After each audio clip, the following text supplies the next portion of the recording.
Shalom, bienvenue à notre étude biblique qui sera consacrée à l'enfer et le paradis, deux sujets qui sont souvent mal compris dans l'Église, mais aussi par les non-chrétiens. Et aujourd'hui, nous allons essayer, à la lumière de la parole de Dieu, de décortiquer ce thème. Qu'est-ce que l'enfer? Qu'est-ce que le paradis? Qui sont ceux qui peuvent aller en enfer? Qui sont ceux qui peuvent aussi aller au paradis? C'est de ça qu'il s'agira ce matin sur cette émission. Et nous en parlerons avec le serviteur de Dieu, le pasteur Kalis Awangono. Bonsoir, pasteur. Bonsoir. Comment vous allez? On rend grâce au Seigneur. Nous sommes là pour décortiquer les Écritures, parler de la Bible. Aujourd'hui, beaucoup de chrétiens aiment plus la prière que la parole de Dieu, que les études bibliques. En tant que pasteur, qu'est-ce que vous pensez de ça? Je pense que c'est regrettable, quand même, parce que l'homme a pour moyen de déplacement, d'abord ses deux jambes. Et quand tu es amputé d'une des deux, alors ça crée quand même un déséquilibre dans ton déplacement. Et la vie chrétienne se repose sur la parole et la prière, et non pas sur l'un ou l'autre, mais sur les deux à la fois. Alléluia. Pour permettre une croissance équilibrée. Amen. Et c'est pour cette raison que nous disons que les uns et les autres ont tort de négliger la parole au profit de la prière. Amen. Amen. Et je crois que la Bible a dit dans le livre des Actes que les disciples persévéraient dans les prières et dans les enseignements. C'est les prières, les enseignements. Donc ce n'est pas que les prières, mais il y a aussi les enseignements. Et c'est pour ça que nous avons instauré cette émission, pour permettre à beaucoup de chrétiens qui n'ont pas l'habitude ou bien qui n'ont pas l'opportunité de participer aux études bibliques, de pouvoir suivre et comprendre certains sujets de la Bible. Et nous ne serons pas seuls sur cette émission. Nous sommes avec un public qui représente les téléspectateurs ici sur le plateau. Alors nous allons leur donner l'opportunité de pouvoir se présenter rapidement. Merci beaucoup, pasteur. Moi, je réponds au nom du chantre Anderson Toufik. Merci beaucoup. Ici, c'est le frère Fouché Sikel Sonovi. Merci beaucoup. Ici, c'est le pasteur Jukaska Dosouyen et je suis très heureux de participer à cette émission. Merci, pasteur. Nous sommes aussi très heureux de vous avoir sur ce plateau avec nous en tant que serviteur de Dieu. Ça nous aidera aussi beaucoup dans les questions et dans les apports. Merci d'être là. Merci à chacun de vous. Alors, homme de Dieu, nous allons planter le décor. Déjà, je voudrais demander, avant qu'on ne passe à la définition de l'enfer, définition du paradis, est-ce que l'enfer existe? Est-ce que le paradis existe? Parce qu'il y a beaucoup de personnes qui nous suivent actuellement qui ne croient pas à ce que l'enfer existe. On pense que c'est juste de la théorie, c'est des choses qui ne sont pas réelles. Est-ce que vous croyez que l'enfer existe et le paradis existe aussi? Je crois Dieu comme le fait à l'existence du paradis et de l'enfer. Pourquoi? Parce que la Bible l'a mentionné, que ce soit dans l'Ancien Testament, dans le Nouveau Testament, dans les Épîtres et dans le dernier livre de la Bible qui est l'Apocalypse. Alors si la Bible mentionne, ce n'est pas à moi quand même, pas à ma petite connaissance, qui est tellement limitée bien sûr, de déclarer que l'enfer n'existe pas, le paradis n'existe pas. Mais est-ce que vous pensez, comme beaucoup le disent, Dieu, malgré, avec tout son amour, est-ce que vous pensez que Dieu peut jeter quelqu'un en enfer? On décrit Dieu comme un Dieu d'amour, un Dieu miséricordieux. Est-ce que vous pensez qu'un Dieu amour peut voir une de ses créatures brûler comme ça en enfer? Non, mais écoutez, l'enfer et le paradis ne sont pas au choix de Dieu, c'est au choix des hommes. Et Dieu n'a pas créé normalement l'enfer, ce feu-là, pour des hommes, surtout la créature humaine. Dieu l'a créé pour l'esprit désobéissant et les esprits démoniaques qui l'ont suivi. Donc Dieu n'a jamais créé l'enfer pour les hommes. Mais les hommes décident d'y aller volontairement, parce que par leur désobéissance aussi. C'est pour cela que nous allons montrer le plein évangile aux gens. Alléluia. Mais il leur revient à chacun de faire son choix. Amen. Alors, quand on parle de l'enfer, nous avons toujours entendu parler de l'enfer. Et dans la Bible, il y a beaucoup de versets, surtout dans le Nouveau Testament, qui parlent du feu éternel, qui parlent de la mort éternelle. Alors, l'enfer, en réalité, c'est quoi? Qu'est-ce qu'on peut comprendre par là? Bon, d'entrée de jeu, moi, je voudrais tout simplement faire comprendre que l'enfer, c'est l'absence de la présence de Dieu. L'absence de la présence de Dieu. Parce que Dieu est la vie. C'est lui qui a le monopole de la vie. C'est sa présence qui nous communique la vie. Et quand Dieu est quelque part, il ne peut pas exister une mort continue, une mort infinie. Donc, c'est un lieu où il n'y a pas la présence de Dieu. Si, alors que la nature aurait du vide, donc, par manque de la présence de Dieu, nécessairement, le vide sera comblé par le diable. Voilà, par le diable. Et rien de bon n'arrive de lui. Amen. Voilà, donc premièrement, l'enfer pour moi, c'est le manque de la présence de Dieu. Ok, l'enfer, c'est le manque de la présence de Dieu. Dans tout endroit où il n'y a tu pas... n'es pas, il y a l'enfer là. Il y a l'enfer là. Voilà. Wow. Et je voudrais aussi compléter à cette définition Oui, allez-y. que c'est un lieu de douleur et de souffrance. Un lieu de douleur. Un lieu de grincement de dents. Un endroit où, selon la Bible, les vers rongent continuellement. C'est-à-dire que l'homme vit dans une douleur continue parce qu'il aurait choisi. Il a rejeté celui qui doit être sa paix, son amour, son bonheur.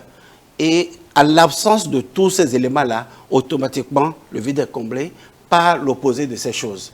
Parce que le paradis et l'enfer sont deux endroits opposés. Soit tu es dans l'un ou dans l'autre. Okay. Voilà. Quand il n'y a pas le paradis, il n'y a pas le bon vivre, il n'y a pas le bonheur, nécessairement tu vas vivre le contraire. C'est le contraire là qui montre que vraiment tu es dans un endroit où Dieu ne règne pas, où Dieu ne gère pas l'environnement. Mais ça ne veut pas dire que aujourd'hui, quand quelqu'un souffre, il est déjà en enfer. J'allais poser cette question. Alors, c'est pas que la souffrance d'aujourd'hui déjà le symbole de l'enfer. Non. Pourquoi? Parce que aujourd'hui, certaines personnes souffrent innocemment, ou d'autres souffrent parce qu'ils ont choisi de souffrir. Pourquoi? Parce que le bonheur se résume à des principes, répond à des principes.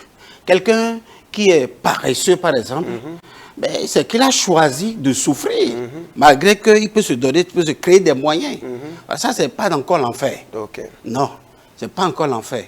Quand je suis paresseux, que je vis les conséquences de ma paresse, je ne suis pas encore en enfer. L'enfer, c'est quand l'homme, volontairement, choisit de rejeter le merci. Celui qui rejette le merci a choisi délibérément de rejoindre celui pour qui on a créé l'enfer. Wow. Voilà. Est-ce que par là, êtes-vous en train de dire que quelqu'un peut vivre l'enfer sur la terre? Ou l'enfer, c'est un lieu qui vient après la mort? Non, l'enfer ne vient pas après la mort, parce qu'on ne reçoit pas Christ après la mort. Oui. L'enfer, on le choisit de son vivant. Wow. De son vivant. Tu choisis l'enfer. Aujourd'hui, tu peux avoir tout l'or et l'argent du monde, vivre dans l'opulence, dans l'abondance, et croire que la vie s'arrête là. La vie ne s'arrête pas là. Mais il y a des réalités spirituelles que tu ne vis pas encore. Et on ne peut que vivre les réalités spirituelles au travers de l'être le plus spirituel qui est Jésus-Christ. Wow. Donc, pour moi, ce n'est pas après la mort que les gens choisissent d'aller en enfer. Déjà sur la terre, ils peuvent déjà commencer par vivre les arts, c'est-à-dire les prémices de l'enfer.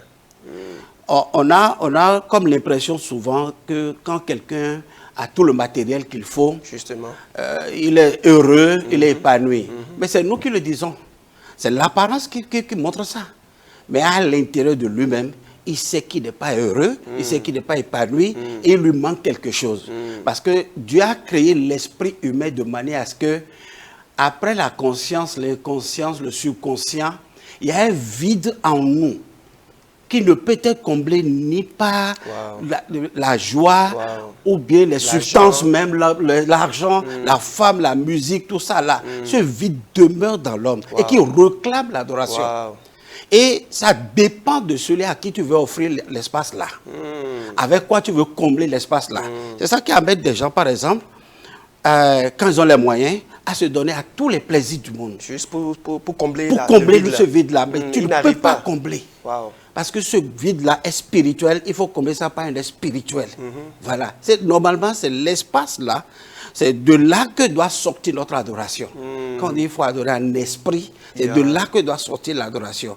Tu offres, ou bien tu donnes cet espace-là à un être spirituel. Soit c'est à Jésus, soit c'est à l'autre.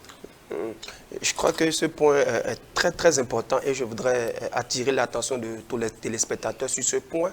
L'homme de Dieu l'a dit, Dieu a créé l'homme et au fond de l'être humain, dans l'esprit de l'être humain, il y a un vide que seul Jésus peut combler. Plus rien du tout dans ce monde ne peut combler ni votre argent, ni votre position, ni les plaisirs auxquels vous vous livrez. Rien d'autre ne peut combler cela. Vous pouvez être riche, vous pouvez avoir tout lors de ce monde, mais si ce vide n'est pas comblé, vous ne serez jamais heureux. Alors, bien-aimés, c'est très important de comprendre ces choses et de savoir que ce n'est pas parce que quelqu'un vit dans l'opulence, de savoir que parce que quelqu'un ne tombe pas malade, ça veut dire que cette personne, tout va bien pour lui. Donc, quelqu'un peut avoir toutes ces choses et commencer à vivre l'enfer depuis ce monde. Mais si le riche ne se retrouvait pas en enfer, sur l'illustration que Jésus a donnée, si le riche ne se retrouvait pas en enfer, personne ne saurait que dans son cœur, il ne vit pas la plénitude. Parce que c'est de l'enfer qu'il a crié vers le Père Abraham. Et d'ici c'est comme ça, alors permet que des gens aillent dire à mes parents que vraiment, il y a un lieu qu'on appelle vraiment le lieu de souffrance, de douleur. Wow. Donc, quelque part, pendant qu'il était vivant et il rejetait l'évangile, il était dans la joie, dans le bonheur, mais dans son cœur, il y avait un vide là, qu'il a compris qu'il faut combler ça avec l'évangile. Alors, si quelqu'un nous suit actuellement, il sent qu'il n'a pas encore comblé ce vide-là, qu'est-ce qu'il peut faire? Bon, je bénis le Seigneur pour la vie de la Samaritaine, la femme samaritaine, qui avait pensé combler ce vide-là plusieurs fois avec des hommes. Voilà, jusqu'au jour où il a rencontré Jésus. Le jour où elle a rencontré Jésus, et Jésus lui a montré la soif qui est dans son cœur, et que cette eau, bon, Jésus a pris le symbole de l'eau du puits de Jacob, mais au fait, ce n'était pas le puits de Jacob.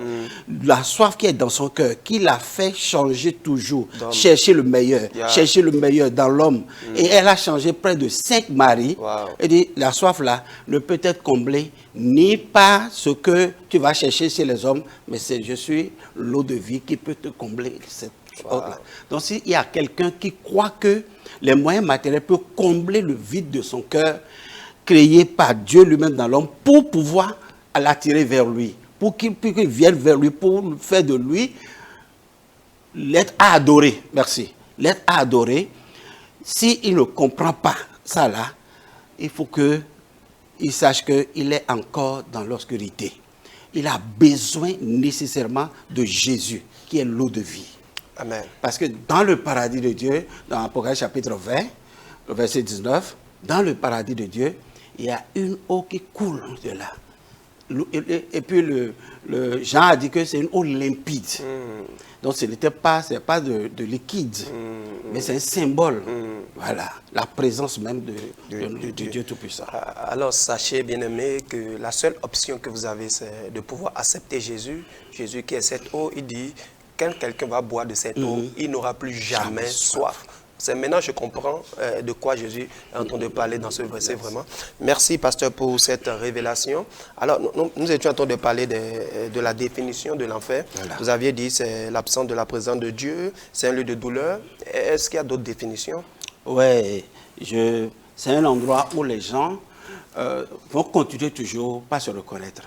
Parce que le riche reconnaît que il est une personne qui a existé. C'est pas un lieu comme les gens le décrivent souvent, les sectes le décrivent souvent, comme quoi c'est l'état des consciences. Non.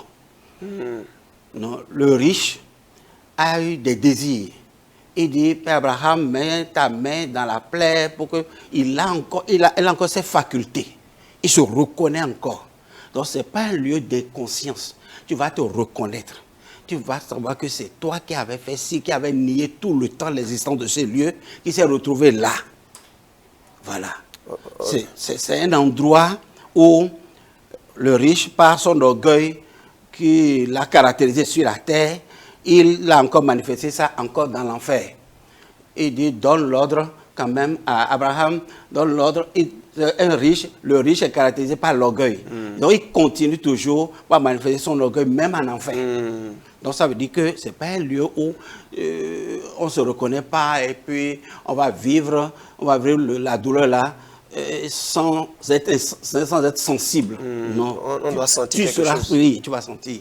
Parce que c'est la récompense du choix de ta vie sur la terre. Et quand la Bible parle de l'enfer comme la mort éternelle, est-ce que vous ne pensez pas que quand les gens meurent, ils meurent une fois pour de bon? Quand vous dites qu'on est conscient, est-ce que ce n'est pas un état de mort? Oui, quand on dit un état de mort, c'est le vivant qui sait que l'autre est mort.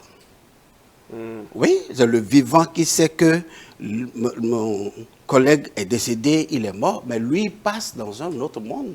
Il est toujours conscient. Oui, il est toujours conscient. Mais c'est le vivant qui croit que là, il n'est plus conscient, mais il est conscient. Il est conscient. Oui, c'est seulement un état d'âme qui change. Il n'est plus capable d'être en contact avec le matériel. Mais il vit toujours. Il est dans un état immatériel maintenant. Oh, ok. Alors, que pensez-vous de ceux qui pensent que là où était l'homme riche, ce n'était pas encore l'enfer? Les gens pensent que l'enfer n'est pas encore ouvert, que l'enfer sera ouvert, les tanks de feu sera ouvert dans l'Apocalypse, après le retour de Jésus, et que l'homme n'est pas encore en enfer. Que pensez-vous de ça? Oui, souvent j'entends dire que actuellement les méchants sont gardés dans le purgatoire, le temps de payer leur peine et de passer au paradis. Je crois que ça, là, c'est une philosophie des hommes. Ce n'est pas la doctrine biblique parce que ce n'est pas soutenu par la Bible. Il n'y a pas un endroit qu'on appelle purgatoire où l'homme va se purifier ou bien payer la peine de sa désobéissance sur la terre. Et quand il aura fini, maintenant, Dieu va l'autoriser à passer au paradis. Non, ce n'est pas biblique. Ça n'existe pas. Ça n'existe pas. La repentance se fait sur la terre. Pendant que aujourd'hui, nous sommes aux affaires, on maîtrise notre vie, on a notre destin en main. C'est maintenant là qu'il faut se repentir pas des œuvres. Parce que ce n'est pas une œuvre qu'on rentre soit au paradis ou soit à l'enfer. Non, ce n'est pas une œuvre. C'est de rejeter le Messie. C'est ça. C'est le seul péché capital qui fait que quelqu'un soit allé en enfer ou bien aller au paradis. Si tu l'acceptes, tu es inscrit dans le livre de vie. Parce que, quelque part, à Apocalypse, la Bible dit que ceux qui ne seront pas inscrits, je crois que c'est Apocalypse chapitre 21, au verset 18, je crois. On peut essayer de lire Apocalypse 21, verset 8. Verset 8. Voilà. La Bible dit, est-ce que quelqu'un peut nous aider? Pour les lâches, les incrédules, les abominables, les meurtriers, les impudiques, les enchanteurs, les idolâtres et tous les menteurs, leur part sera dans les temps ardents de feu et de soufre, ce qui est la seconde mort. Amen. Ce qui est la seconde mort. Donc j'ai énuméré une catégorie de personnes qu'on va retrouver dans l'enfer. Avant d'aller là-bas, homme de Dieu, pendant tout le purgatoire, aujourd'hui, dans certaines dénominations, quand quelqu'un meurt, on organise des veillées de prière ou après même l'enterrement, on demande même des messes pour la personne, pour que l'âme de la personne puisse se reposer. Quand vous dites qu'il n'y a pas le purgatoire, alors ces prières servent à quoi? Quand on dit, on va à un enterrement, on dit paix à son âme. Alors, est-ce que c'est des choses qu'il faut dire ou c'est contre la Bible? Je crois que nous avons hérité quand même un christianisme important. Et un travail de fond est appelé à être fait pour pouvoir véritablement boucher les trous. On ne peut pas vivre le christianisme tel qu'on l'a hérité. Il y a des traditions qui, avec le temps, prennent la place de la doctrine. Et il y a un adage qui dit que, quelle que soit la durée d'un bois dans l'eau, il ne deviendra jamais caïman. Donc nous voulons transformer des traditions que nos pères n'ont pas eu le temps de laver du christianisme. Nous voulons les transformer en doctrine. Nous savons qu'il est donné à l'homme de mourir une seule fois. Après quoi vient le jugement. Alors, les dénominations dans lesquelles, par exemple, on croit au purgatoire font ce qu'ils croient. Nous, nous disons que nous sommes des réveils. Alors, éclairer, illuminer. Et pourquoi ne pas sélectionner ces choses et les mettre de côté? Yeah. Par exemple, une veillée de prière pour un décédé. Et ça n'a pas son sens si cette veille-là n'est pas réellement transformée en évangélisation. Très bien. Tu vois? Moi, j'ai été quand même qualifié de mauvais, méchant pasteur par certains de mes fidèles, tout simplement parce qu'ils ont eu des décès et ils ont voulu que l'Église les assiste par une veillée de prière. Alors, j'exige, avant de faire cette veillée-là, parce que pour moi, la veillée-là doit avoir une connotation d'évangélisation. Très bien. Et si c'est une évangélisation, alors je dois être l'unique veillée. L'unique veillée. Et si ce n'est pas l'unique veillée, je dois être la dernière veillée. OK. Parce qu'à la dernière veillée, tout le monde est là. Alors qu'il y a des programmes de secte où les églises évangéliques sont classées en première position. La famille vous accorde la première position. Mais Personne après, ne vient. C'est les frères qui se réunissent là. Alors comment est-ce que mon objectif peut être atteint si c'est des frères qui s'asseyent en face de moi? Alors que la famille est réunie entièrement à la dernière veillée. C'est-à-dire le vendredi ou le samedi, on doit enterrer la personne, ou le mercredi, si c'est le jeudi, on doit enterrer la personne. Et je suis catégorique par rapport à ça. J'ai averti tous les fidèles par rapport, et si tu n'arrives pas à gagner la bataille dans ta famille là-bas, pour me positionner comme je l'ai dit, je ne fais pas. Donc, pourquoi? Parce que on n'est pas là pour remplir les formalités. Nous avons très peu de temps, et le diable, lui, il évolue dans son plan. Il faut que nous-mêmes, nous soyons vraiment très dynamiques et poser des actes concrets. Des actes concrets. Il n'y a pas de purgatoire. Nous ne venons pas prier pour le repos de l'âme de la personne. Très bien. Non, il y a deux endroits, il n'y a pas trois, il n'y a pas un autre intermédiaire. La personne qui est décédée, soit il a déjà fait son choix ici, en choisissant Jésus comme son Seigneur Sauveur personnel, et comme ça là, il est directement au paradis de Dieu. Sinon, autrement, il n'y a rien qu'on puisse faire. Messe de huitaine, de cinquantaine, de quarantaine, tout ça, c'est rien, ça ne change rien. Quel que soit ce que l'onction du pasteur qui est venu prêcher le jour-là, quelle que soit la générosité de la famille pour pouvoir mettre à l'aise les participants, il n'y a rien qui va changer.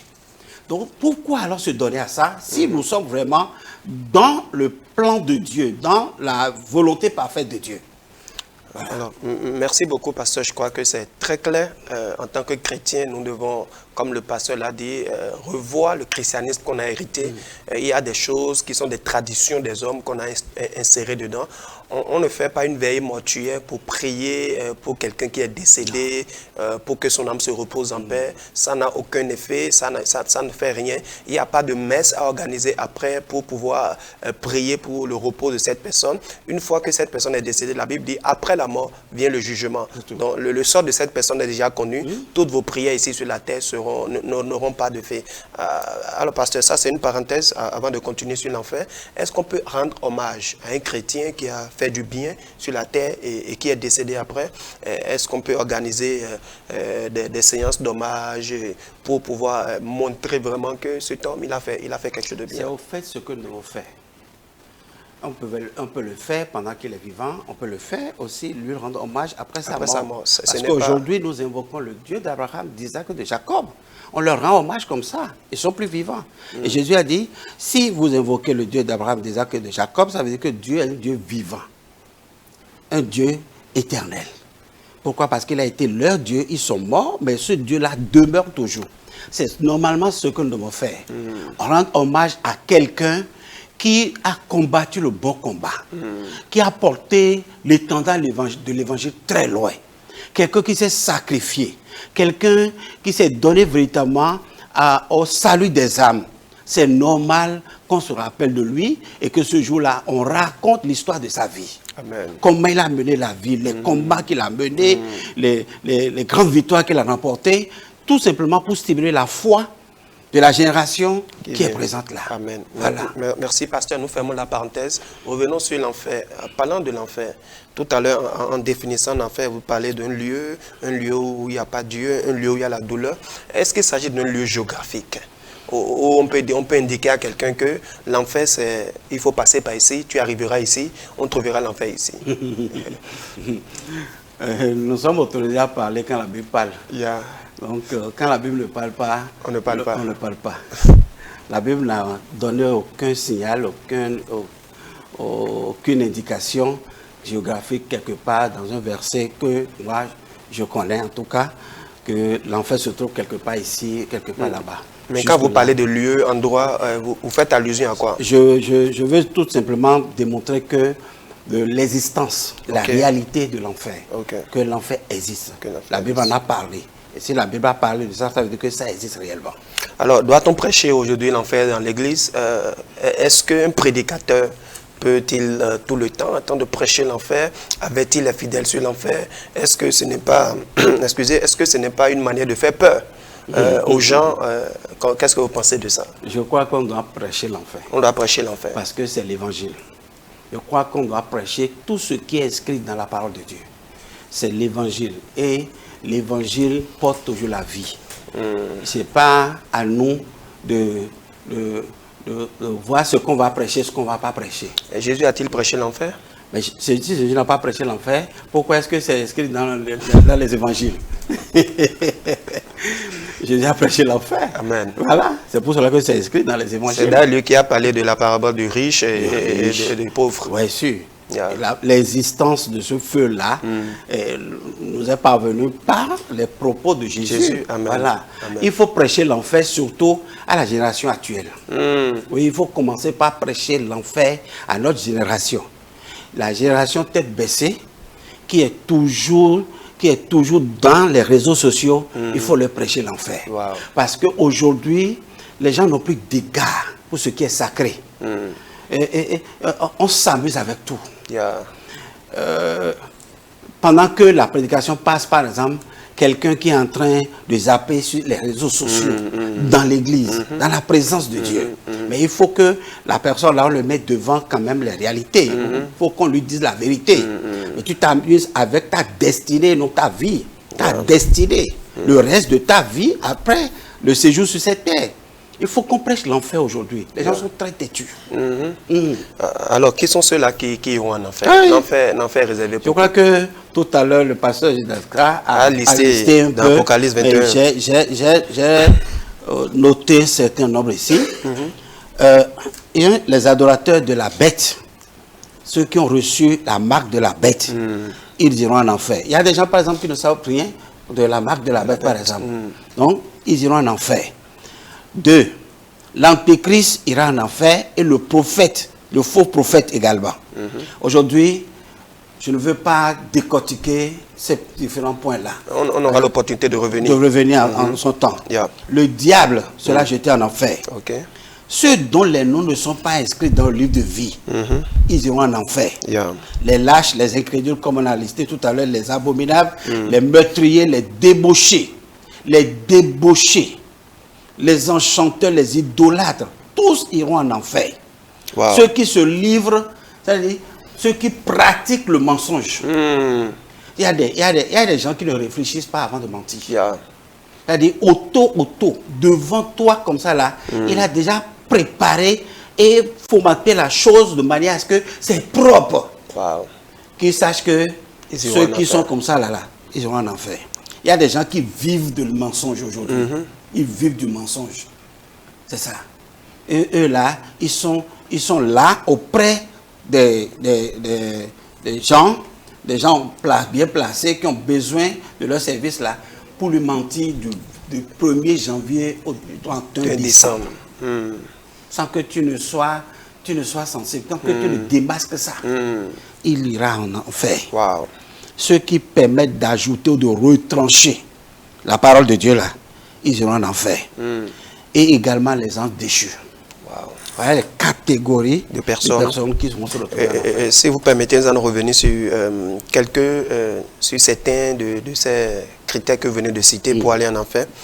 Quand je prends par exemple les meurtriers, quand la Bible parle des meurtriers, est-ce qu'il s'agit seulement de ceux qui prennent couteau pour aller tuer leurs frères, ou ceux qui ont avorté aussi, on peut les considérer comme meurtriers, ou ceux qui ont menti sur quelqu'un et la personne, ça a donné la mort, est-ce qu'on peut les considérer aussi comme meurtriers? Je crois que en ce qui concerne l'avortement, c'est un débat sur la table des députés, surtout du monde entier, surtout en Europe aujourd'hui, où il faut déterminer le niveau de développement du fœtus, à quel niveau. Moi, je ne suis pas un spécialiste de la santé, mais je sais et je dis que tout avortement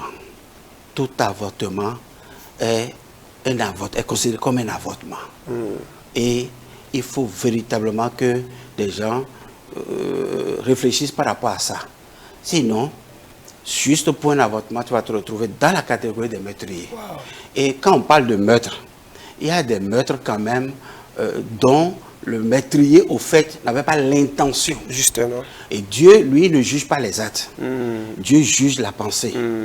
Donc, qu'est-ce que tu avais tissé? Qu'est-ce que tu avais préparé avant que cela n'arrive? Quelle intention? Imaginez, j'ai appris un incident comme ça où un frère est allé déposer son grand frère. Au retour, il dit à l'instant où l'accident devait se produire, c'est comme si le sommeil l'a emporté. La chose ressemble à un sommeil qui l'a emporté en une fraction de seconde. Il se retrouve sur 8 personnes par terre, dont l'un est mort sur champ. Wow. Et il a blessé près de 7 personnes. Alors, est-ce qu'on peut dire qu'il est meurtrier? Il y a aussi des incidents pareils qui arrivent. Donc Dieu, lui, il juge l'intention de laquelle la chose est venue. Dieu ne catégorisera pas ou bien ne mettra pas tout le monde dans le même panier pour dire qu'ils sont des meurtriers. Également, celui qui prend le couteau. Celui qui prend le couteau, ou bien n'importe quelle arme pour pouvoir tuer son prochain. Même les humains, les magistrats, les avocats et autres, ils essaient d'analyser les faits avant de déclarer quand même que la personne est un meurtrier. Voilà. Alors, parlant de... Bon, pendant que vous parliez, quelqu'un qu'on a tué comme ça, comme dans un accident, bon, est-ce que quelqu'un qui meurt dans une situation comme ça, quel sera son sort? C'est que s'il connaît Jésus, il va au paradis. S'il ne connaît pas Jésus, il va en enfer, c'est ça? Le sort final ne dépend pas de l'impression de l'homme, ni de comment la personne a fini. C'est Dieu qui est le juge. Hein? Amen. Amen. Alors, tout à l'heure, nous allons laisser donner l'opportunité au public de poser des questions, mais quand nous parlons des impudiques, la Bible dit les impudiques iront en enfer. Est-ce que vous ne pensez pas que l'impudicité est trop petite pour que Dieu envoie quelqu'un en enfer? Aujourd'hui, l'impudicité est une industrie. C'est une industrie qui fait vivre des nations. Vous voyez, non? Donc, c'est allé très loin. Ça a détruit la vie de plusieurs personnes. Ça a envoyé d'autres, par exemple, qui sont devenus aujourd'hui des toxicomanes, des drogués. Ça a hypothéqué ou bien embrouillé la vie des jeunes filles. Aujourd'hui, l'âge pour les jeunes filles, pour aller à l'impureté, à la sexualité, c'est plus de 18 ans. Déjà à 12 ans, 13 ans, on voit des enfants qui disent que je gère. Elle gère quoi? Gère quoi? Donc, ce qui se passe aujourd'hui, on viole des enfants de 5 ans, tout simplement parce que la personne est commandée, dirigée totalement par les produits aphrodisiaques. Aujourd'hui, ça pilule. On n'a plus besoin quand même d'une analyse ou bien d'une ordonnance pour aller acheter. C'est partout. Regardez, c'est cette impudicité qui a amené les déformations qui s'opèrent aujourd'hui, où l'homme va se remodeler, refaire. BBL. On appelle ça BBL. Voilà, par exemple. C'est l'impudicité qui amène tout ça là. Tu vois, jusqu'à ce que l'homme corrige son créateur. Yeah. Il dit non, tel que tu m'as fait là, non, c'est pas bien. Il faut que je sois comme ça pour être désiré, pour être contacté, pour être reçu. Et ainsi de suite. C'est donc l'impudicité. Quand Dieu en parlait en son temps, il sait ce qui va, ça va entraîner. Exactement. Et je voudrais vraiment attirer l'attention de quelqu'un qui nous suit. Vous ne pouvez pas minimiser l'impudicité, quelle que soit sa nature. Peut-être tu as déjà ta femme et tu trompes ta femme avec quelqu'un d'autre, c'est déjà de l'impudicité. Ou nous devons savoir que l'impudicité, c'est impudicité. On ne peut pas minimiser cela, quelle que soit la manière dont tu la commets ou bien tu la fais. J'ai vu une secrétaire de direction qui a perdu son emploi parce qu'elle a une sœur. Et son directeur est en train de mener une pression sur elle pour pouvoir coucher avec elle.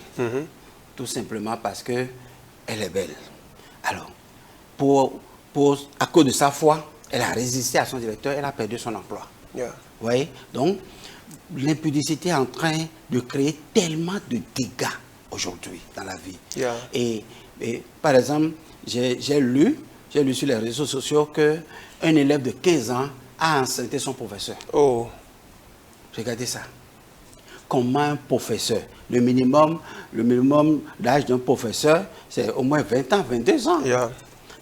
Un enfant, un élève qu'on t'a confié pour son éducation et sa réussite dans la vie. Et elle a séduit cet enfant-là et l'a mis dans son lit. C'est terrible. L'enfant là va devenir quoi? Justement. L'enfant, le fœtus qui est dans le ventre là, quand lui va naître, est-ce qu'on pourra lui montrer que voilà son père? Mais c'est terrible. Donc quand des enfants comme ça naissent dans ces circonstances-là, ils deviennent des cas sociaux. Et vous savez quoi, comme vous l'avez dit, c'est toute une industrie. Parce que nous connaissons même des autorités, un président même. Quand vous voyez sa femme, c'est... Vous savez déjà, donc la différence d'âge, c'est déjà trop. Et quand peut-être les jeunes voient tout cela, ils se disent c'est des choses normales, on peut aussi le faire. Donc, donc bien aimé, nous devons savoir que la finalité de ces choses, c'est l'enfer. Alors, nous étions en train de parler des catégories de personnes qui iront en enfer. Est-ce qu'un chrétien, quelqu'un qui a écouté l'évangile, qui va à l'église et à qui on a prêché la parole de Dieu, mais qui commet des choses en cachette, par exemple, qui a encore des faiblesses, qui lutte encore contre certaines choses. Est-ce que ces gens de personnes iront en enfer ou le fait qu'ils ont déjà accepté Jésus, malgré tout ce qu'ils feront après, ils iront au paradis? Personnellement, dans l'église aujourd'hui, il y a plusieurs courants d'idées. Mais moi, je suis du fait que la foi ne se perd pas. Si la personne a cru au Seigneur Jésus-Christ. Quel que soit tout ce qu'il fera après. Non, c'est pas ça. Je veux me faire comprendre. Allez-y. Si la personne reçoit Jésus, que j'ai reçu, il ne peut plus perdre la foi. Pour la simple raison que la foi, c'est comme un grain qu'il faut entretenir. Pour que cela devienne un baobab. Voilà. Celui qui reçoit Christ, réellement, il ne peut plus s'adonner à un certain nombre de choses. Parce que Christ n'est pas avec nous, il est en nous. Et avant que la pensée n'arrive, et que tu l'entretiennes, et si Christ est là, la Bible dit que l'Esprit de Dieu communique à notre esprit. Communique à notre esprit et non à notre corps. Si ce n'est pas un chrétien, alléluia, gloire à Dieu. Si ce n'est pas ça, et c'est un chrétien qui communique avec Christ. Quand la pensée va venir, et que sa chair serait en train de travailler la pensée, non. La voix de Dieu va parler. La voix de Dieu va lui parler. Dis mon fils, tu n'es plus digne de ça. Ça ne te convient pas. Tu ne peux pas aller dans ce sens. Même dans sa faiblesse de chair. Ce n'est pas que le vrai chrétien ne pêche pas. Non, ça arrive. Mais le vrai chrétien ne peut jamais végéter dans le péché. C'est impossible. C'est impossible. Est-ce que vous voulez dire que ces frères que nous voyons à l'église aujourd'hui, ces sœurs que nous voyons et qui commettent des choses, et ce n'est pas qu'ils tombent, c'est que c'est leur vie en cachette. Bien sûr. Est-ce que vous voulez dire qu'ils n'ont pas encore reçu la foi ou qu'est-ce qui se passe à ce niveau? Qui suis-je pour juger quelqu'un? Chacun connaît le Christ qu'il a reçu. Mais je veux tout simplement leur dire que de chercher et d'aller se mêler pour voir effectivement. La Bible dit, examinez-vous vous-même. Qui s'examine pour voir si effectivement ils avaient reçu Christ. Pour que je ne dise pas que non, ils ne sont pas chrétiens et ils vont me dire, ah, comment? Qu'est-ce qui te prouve ça? Non. Non, mais la Bible dit, on reconnaîtra l'arbre à son fruit. Bien sûr. Le fruit que quelqu'un porte peut déterminer réellement si le grain dont vous parlez. Ah! C'est toi qui me le fais dire. Donc si tu me le permets, je vais le dire alors. Que toute personne qui vit une vie contraire à l'évangile n'a jamais reçu Christ. Amen. Je peux dire amen à cette parole. Il y a toute personne qui vit une vie contraire à l'évangile n'a jamais reçu le Christ. Parce que celui qui reçoit Christ a reçu la vie. Et quand tu as la vie, on communique la vie. La vie se répand. Voilà. La vie se diffuse autour de toi. Amen. Tu communiques la vie, tu répands la vie. C'est ça. Merci. Je vais étayer ça par un petit exemple là. J'étais un jour chez mon coiffeur qui n'est pas un chrétien. Et quelqu'un est venu et qui était en beau blanc.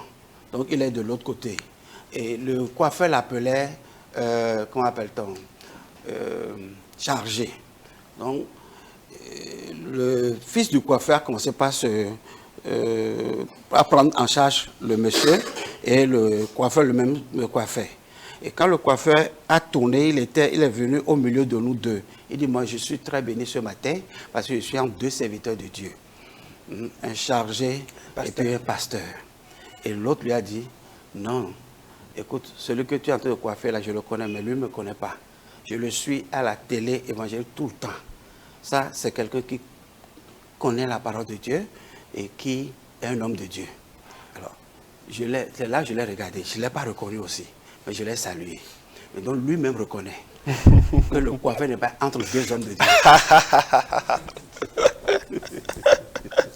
Ok, merci beaucoup, pasteur. Nous sommes en train de finir sur le point de l'enfer. Avant d'aborder le second point, nous allons donner l'opportunité au public de poser rapidement des questions. Oui, vas-y. Vraiment, merci beaucoup, pasteur, pour votre intervention. Que le Seigneur vous bénisse abondamment. Amen. Ma première question est celle-ci. Nous avons lu dans Luc, le chapitre 16, là où nous pouvons parler du pauvre, Lazare et du riche. Et tout à l'heure, ce que vous avez illustré concernant ceux qui iront en enfer, vous avez parlé de beaucoup de choses, mais la Bible n'a pas mentionné le riche. Alors, j'aimerais savoir, pourquoi le riche est allé en enfer? Parce qu'aujourd'hui, les chrétiens ont cette pensée-là, ou cette mentalité-là de dire que si tu es riche, tu iras en enfer. Alors, ma première question est de savoir si effectivement c'est parce que le riche était vraiment riche qu'il est allé en enfer ou qu'est-ce qu'il a amené là-bas. Et oui, allez-y. Jésus l'a dit, il sera difficile pour un riche de rentrer au paradis comme il est difficile pour... Si nous comprenons l'expression de Jésus de cette manière, alors pourquoi nous travaillons? Non, ce n'est pas parce qu'il est riche. Et les riches ne font pas partie de la catégorie de ceux qui iront en enfer.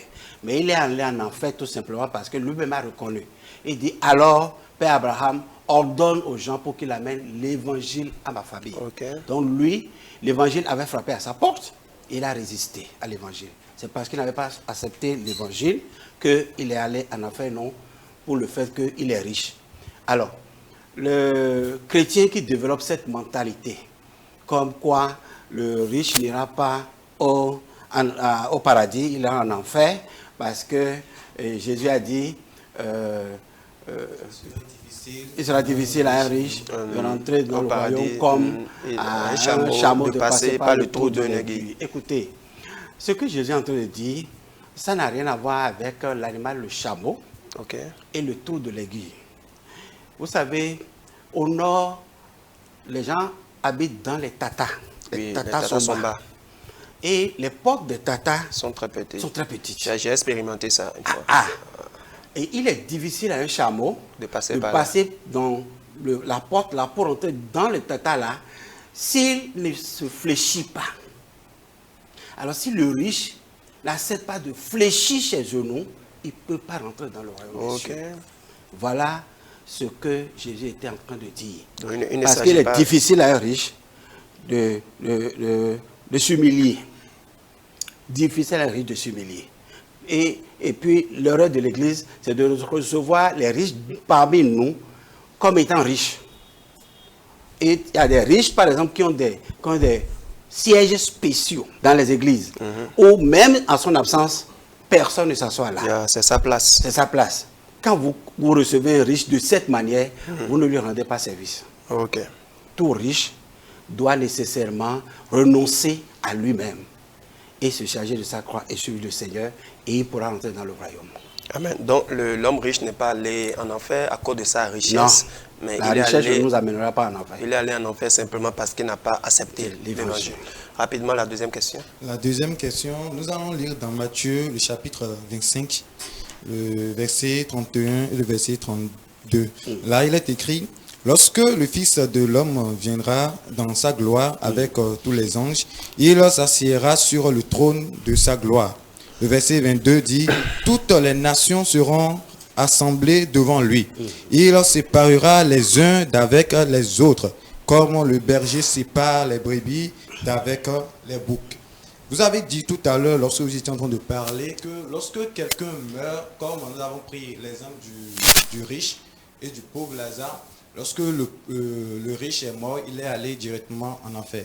Mais souvent, quand nous lisons la Bible, nous allons aussi comprendre qu'il y a un avènement. Nous attendons l'avènement du Christ. Et si ce que nous venons de lire, nous comprenons, c'est Jésus-Christ qui est en train de parler, et il parle de lui-même. Que lorsque le Fils de l'homme serait de retour, il y aura encore de séparation. Il y aura encore de division. D'autres iront, les brebis iront quelque part et les boucs iront quelque part. Alors, j'aimerais savoir, lors de l'avènement de Jésus-Christ, dans ce passage, il est en train de parler de la séparation de ceux qui étaient autrefois morts. Parce que si tu meurs, tu vas déjà en enfer et quelqu'un va déjà au paradis. Je pense qu'à ce moment, il n'y aura plus de séparation. Voilà. Donc, est-ce que cette séparation-là concerne ceux qui seront vivants ensuite sur la terre lors de l'avènement? C'est ma question. Merci. Ici, l'avènement, là, il ne s'agit pas du retour de Christ par rapport à la trompette qui va sonner. C'est quand il reviendra dans sa gloire sur la terre. OK? Et quand on va aborder le paradis tout à l'heure, nous allons parler du paradis et du royaume de Dieu. Donc le paradis n'est pas encore le royaume de Dieu. OK. OK? Donc quand il reviendra pour établir son royaume sur la terre, c'est en ce temps-là qu'il va séparer les boucs des brebis. Maintenant, celui qui meurt, il va dans le séjour des morts. OK? Il va dans le séjour des morts. Et au séjour des morts, ce n'est pas encore l'enfer. On n'a pas encore jeté Satan actuellement maintenant dans le puits de l'abîme. Il est encore là et puis il nous embête. Il nous amène à faire des prières de combat et autres. Et des combats déréglés même. Parce qu'il y a des combats qui n'ont aucun rapport avec la Bible. Alors, mais en attendant, les désobéissants, ceux qui ont rejeté Christ, ils sont où? Ils sont dans le séjour des morts. Donc il y a une différence. Il y a une différence. C'est ça que les autres appellent purgatoire. Okay. Il y a le séjour des morts. Le chrétien lui-même n'est pas encore entré dans sa joie, dans le paradis de Dieu. Il est où? Il est aussi dans le séjour des morts. Dans ce séjour des morts, c'est que les morts ne sont pas confondus là. Non. Parce que ce qui se passe souvent, bon, il y a certains qui disent, est-ce que le pasteur, lui, il est mort une fois pour expérimenter ce qu'il dit? Non. Mais quand même, il y a une illustration qui dit que quand nous étions dans le ventre de nos parents, de notre mère par exemple, personne d'entre nous n'imaginait le monde actuel. Non. On ne se nourrit pas par la bouche quand on est dans le ventre. Donc on croyait que le monde était résolu par la vie dans le ventre de notre mère. Mais quand nous sommes sortis à l'accouchement, on a maintenant pris contact avec d'autres réalités. OK? C'est ainsi qu'aujourd'hui, par exemple, avec le scanner, avec les moyens plus développés aujourd'hui, nous arrivons, par exemple, à connaître la vie des fœtus dans le ventre de leur mère. Alors, la parole de Dieu maintenant nous parle d'un autre monde. Ça, c'est le monde de l'au-delà. Et la parole de Dieu nous éclaire par rapport. Il y a d'autres qui peuvent accepter et d'autres qui peuvent rejeter. Mais moi, je parle de ce que la parole de Dieu nous dit. Quand quelqu'un meurt, ce n'est pas automatiquement qu'il va en enfer, ce n'est pas automatiquement qu'il va au paradis. Il y a le séjour des morts. Voilà. C'est à partir du séjour des morts que nous allons répondre au cri de la tempête. Justement. Pour quand même être transformés pour aller à la rencontre du Seigneur.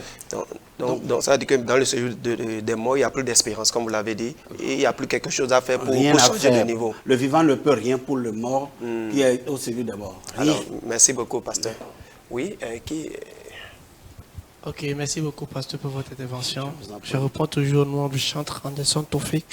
Je voulais poser quelques questions. Je voulais comprendre en réalité ce que vous mettez sur l'enfer, c'est l'absence de la présence de Dieu. J'aimerais demander, ça veut dire que nous qui avons reçu, ceux qui n'avons pas reçu Christ d'abord, n'ont pas la présence de Dieu. Ça veut dire que Dieu n'est pas avec eux. Ça, c'est parce qu'ils n'ont pas... Christ a frappé à leur porte. Mais ils n'ont pas ouvert leur cœur. Mais Christ a fait un retour, c'est fini. Mais je me demande, je me demande si ça veut dire, cela dit que Dieu m'aime plus que ceux qui sont dans le monde. Si Dieu... Est-ce que Dieu m'aime plus que ceux qui sont dans le monde? Puisque c'est la manque de la présence de Dieu. Ça veut dire que la présence de Dieu n'est pas avec eux. Oui. Et la présence de Dieu est avec moi, Voilà. qui avait reçu Christ. Oui. C'est-à-dire que Dieu m'aime, moi, plus que eux. Non. Dieu aime tout le monde. ok. Mais le cadeau de Dieu est offert au monde. C'est ça, mais il n'est Seuls pas ceux sorti. qui ont reçu, qui ont accepté de recevoir, seuls ceux-là qui méritent l'amour de Dieu. Amen. C'est ça. Yeah. C'est un cadeau offert au monde entier.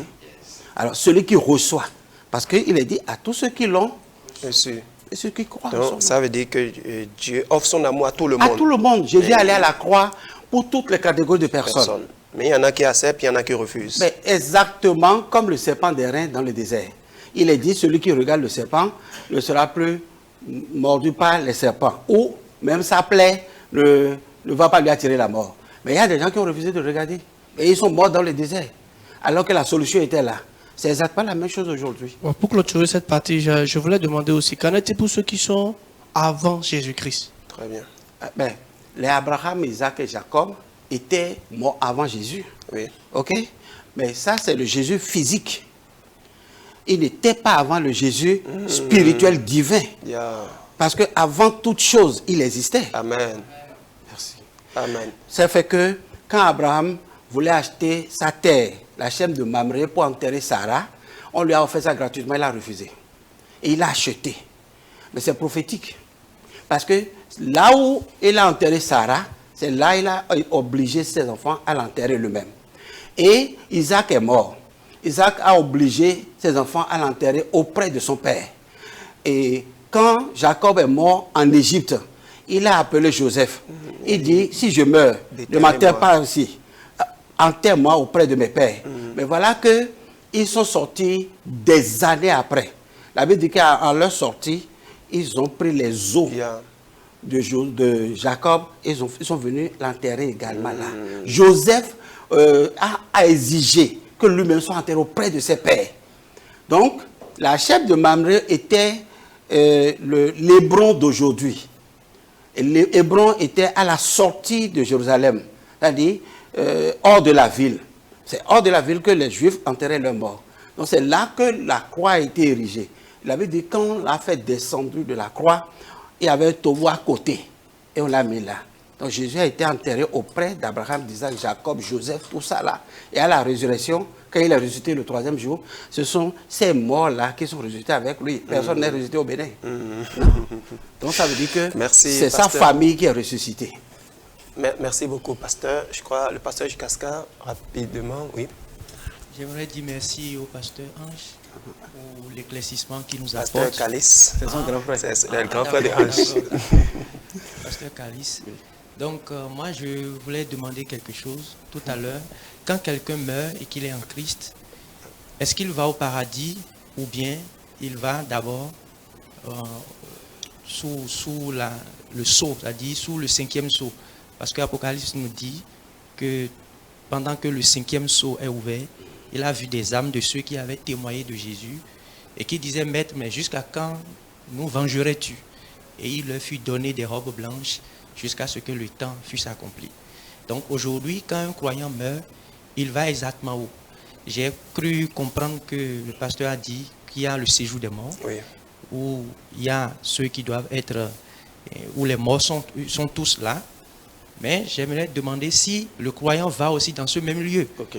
Parce qu'on a dit, dans le séjour des morts, il y a le sein d'Abraham, il y a aussi là où il y a le lieu de tourment. De tourment. Voilà. Donc, j'aimerais que nous puissions éclaircir de façon terre à terre Merci. aux chrétiens d'aujourd'hui pour qu'ils puissent comprendre. Merci, Ok, merci beaucoup, pasteur.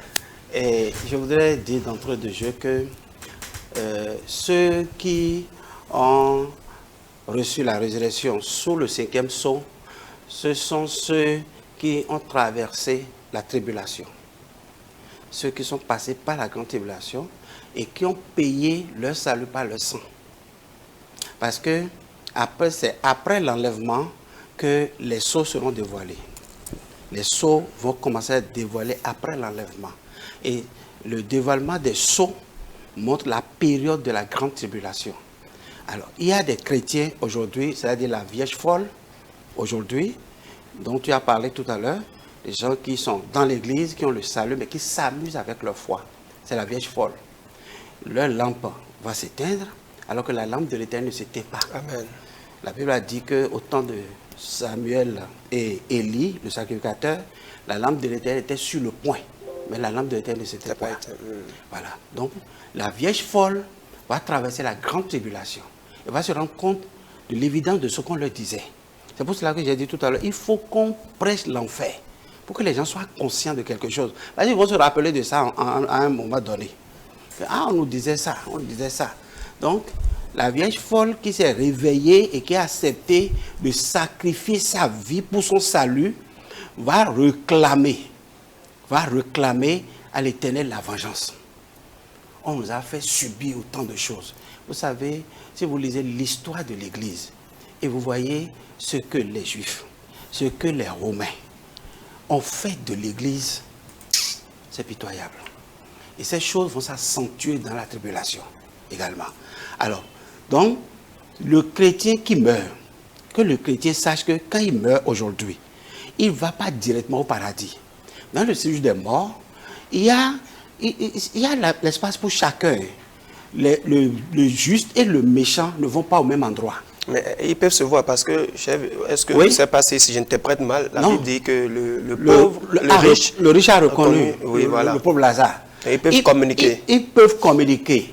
Mais les deux ne vont pas au même endroit. Il y a un Par trou exemple, comme la le Bible. pasteur Gisaka a dit, le chrétien, le juste, va dans le sein d'Abraham. Il va dans le sein d'Abraham.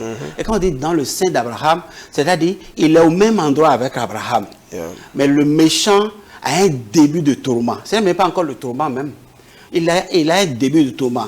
Il y a quelqu'un, un pasteur que j'ai lu, un roman écrit par un pasteur que j'ai lu, et qui dit ceci.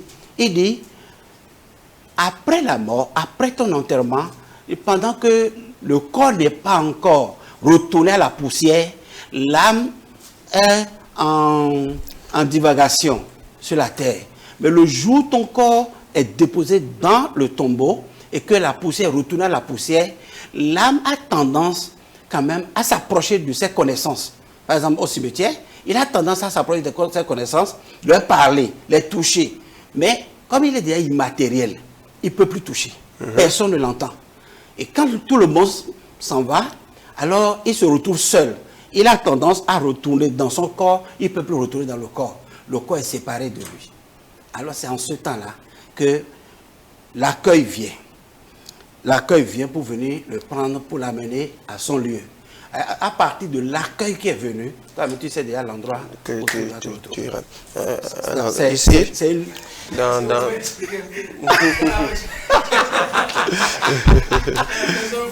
J'ai eu l'impression, moi,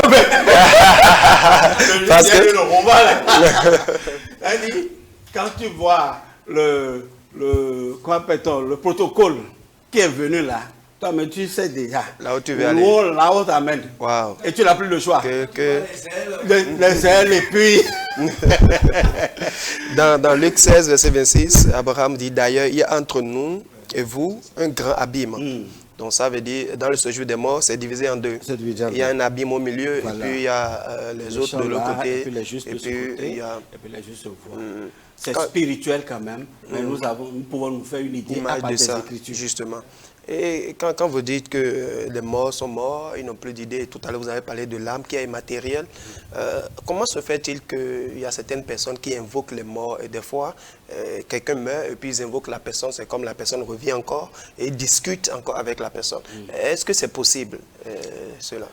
Je pense que hier, dans l'émission La méditation quotidienne, j'ai touché un aspect et je voudrais dire ceci, que les gens sachent que les anges, dans Hébreux 1,14, la Bible nous dit que les anges sont au service de Dieu pour les saints. Les anges sont au service de Dieu. Les anges ne sont pas au service des hommes. Quand Zacharie a fait l'erreur là, dans le lieu très saint, et disant à Gabriel, est-ce que ce que tu as dit là est vrai? Est-ce que l'ange Gabriel lui a fait cadeau? Non. Et d'ailleurs, même c'est un cadeau ce qu'il lui a fait. En l'imposant, le mutisme, le silence là, pendant au moins 1 an. Parce qu'il n'a pas encore mis sa femme enceinte. Et on lui a dit, tu ne parleras pas. Il est sorti muet du lieu très saint. Donc, les anges ne sont pas au service des hommes. Les anges de Dieu n'obéissent pas aux ordres des hommes. Il ne nous est pas donné d'invoquer les anges. C'est Dieu qui donne l'ordre à l'ange d'aller rendre un service à un saint. Et l'ange vient rendre le service. Dans Jean chapitre 5, la piscine de Bethesda était remuée par un ange. Mais l'ange là ne descend pas sous la prière de quelqu'un. Non, non. Ce n'est pas un rituel qu'il descend. Mais il descend sous l'ordre de Dieu. Donc, nous devons savoir que nous n'avons aucun rapport à assainir, à améliorer avec les anges. Dans Apocalypse 19, Jean voulait se prosterner devant l'ange. L'ange a dit, ne fais pas. Je suis aussi un compagnon de service comme toi. Amen.